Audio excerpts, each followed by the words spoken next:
Andrés Ellis cree, y lo ha dicho en las últimas horas, que es un error que algunos periodistas, académicos y opinadores en general desconozcan el famoso cartel de los soles.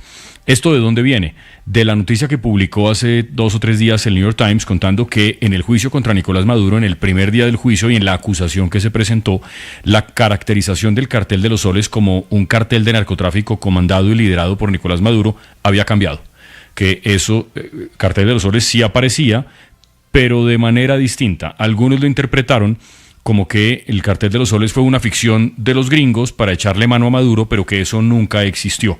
Él dice que eso es un error, que lo que hay que hacer es esclarecer de dónde sale ese nombre, cartel de los soles, explicar qué es una red o redes de poder y corrupción que no tienen jerarquía, esto es muy importante, pero que sí existen y sí operan. Don Andrés, gracias por estar en Caracol Radio, buenos días.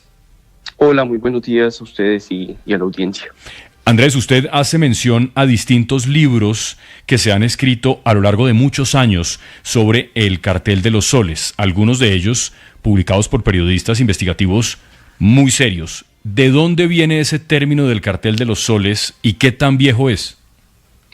Yo creo que ahí nos toca remontarnos hasta finales de la década del 80, que es en realidad donde se empieza a acuñar el término.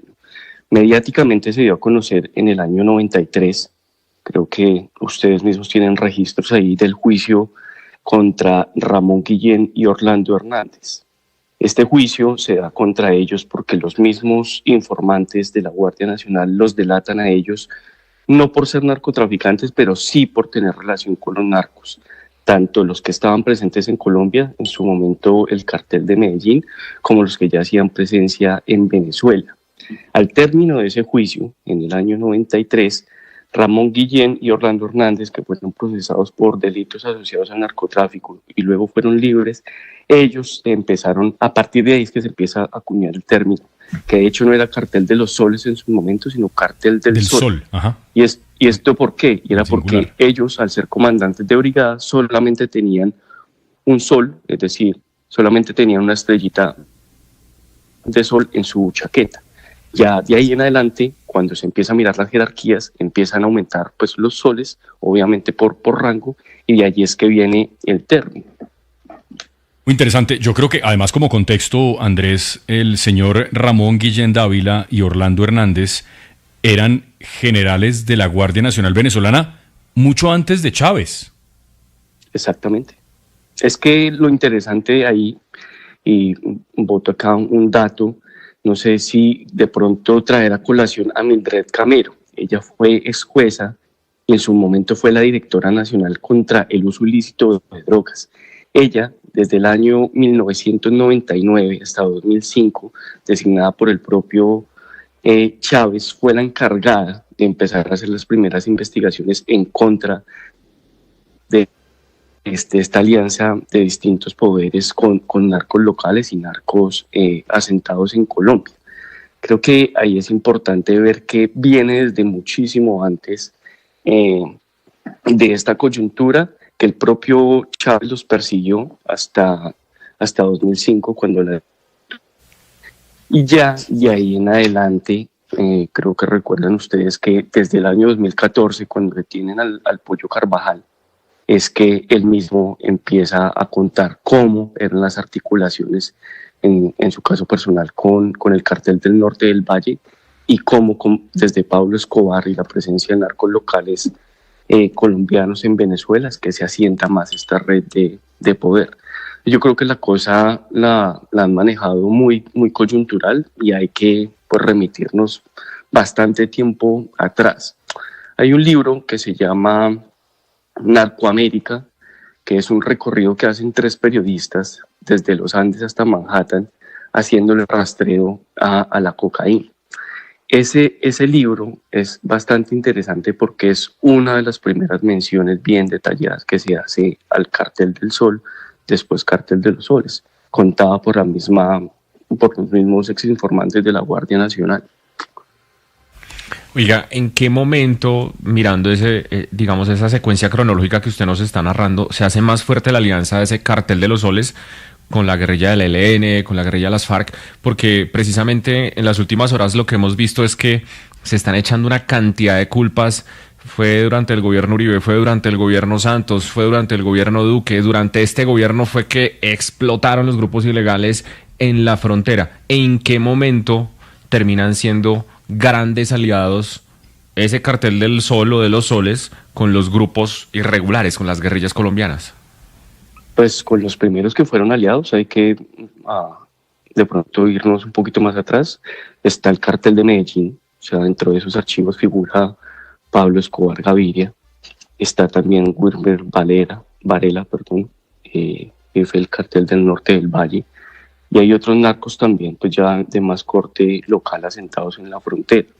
Lo que ocurre con las insurgencias, con la guerrilla de las FARC, ya es después de los 90, a mediados de los 90, y con el ELN, sí, desde los 90 hasta ahora, que de nuevo, frente al caso de la guerrilla del ELN, ya varios otros académicos y también expertos del tema han denominado al ELN como una guerrilla binacional, ¿no?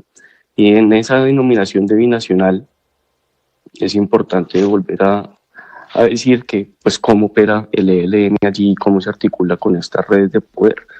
Pero pues antes de las guerrillas estuvieron los narcos, ¿no? Entonces, ¿Qué papel cumplía las FARC? Y que eso pues ya se ha ido esclareciendo también por los mismos testimonios sí, de los exintegrantes de las FARC, es con el papel de mediadores, ¿no? Ya. Mediadores en esa relación entre narcos y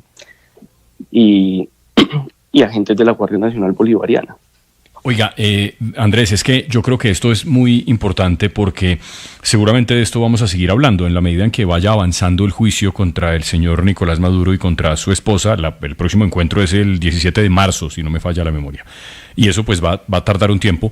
Los fiscales de los Estados Unidos van a tratar de demostrar los casos. Él sigue acusado de conspiración para la importación de cocaína, por asuntos de armas, en fin. Pero lo que ha interpretado alguna gente es que lo que dijo el gobierno de Estados Unidos es que no existe un cartel de los soles. Lo que usted está diciendo es que sí existe, no es nuevo, desde hace años, no es un cartel, sino una red de corrupción. ¿Sí? Exacto. O sea, yo creo que hay que colocar la discusión en dos formas. Lo primero es que ellos retiran eso del indictment, ¿sí?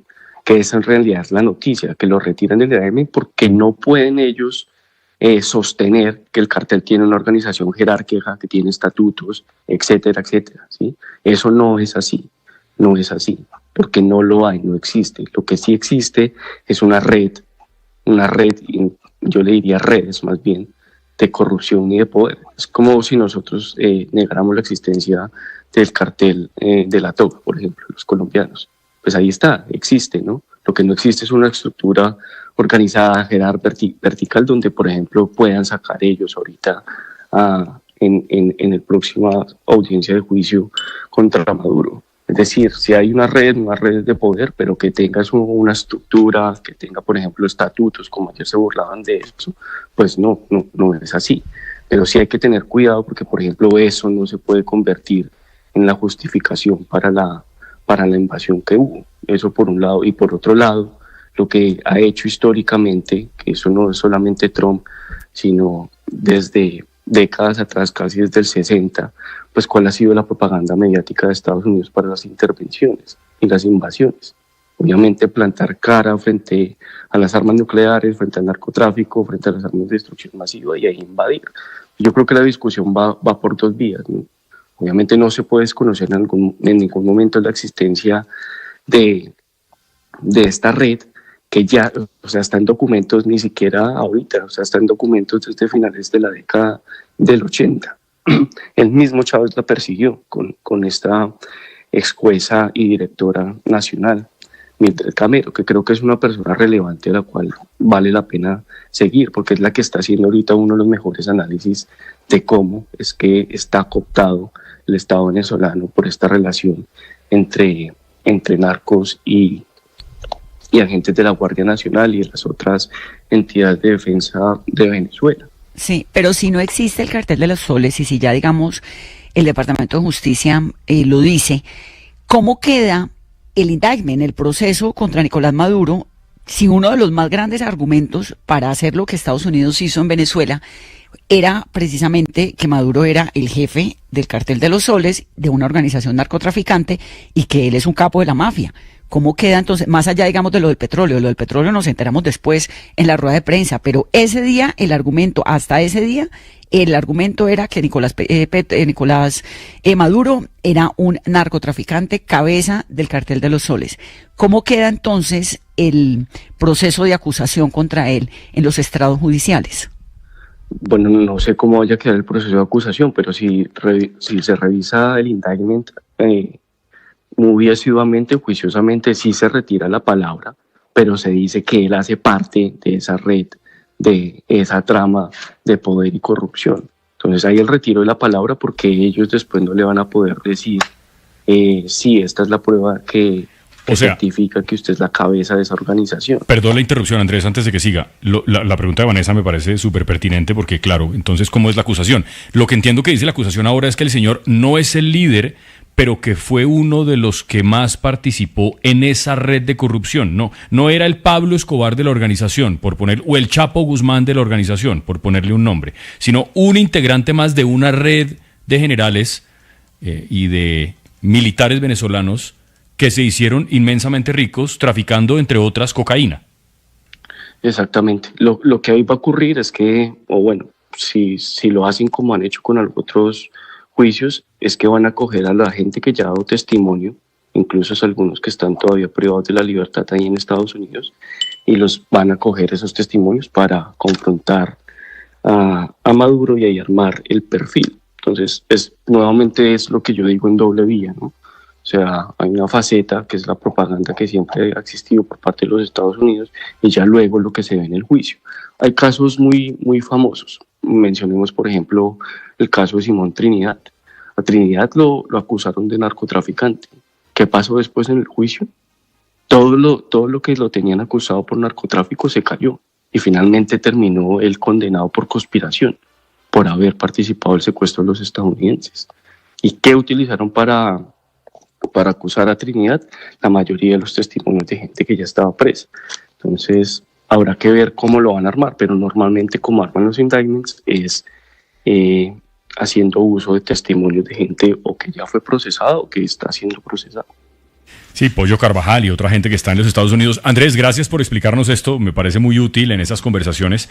Haremos caso de su sugerencia y trataremos de buscar a la señora Mildred, la jueza Mildred Camero, que fue la jueza que el presidente Chávez en 2005 puso a que persiguiera a esta gente del cartel de los soles. Andrés, gracias, buen día para usted. Bueno, para ustedes también.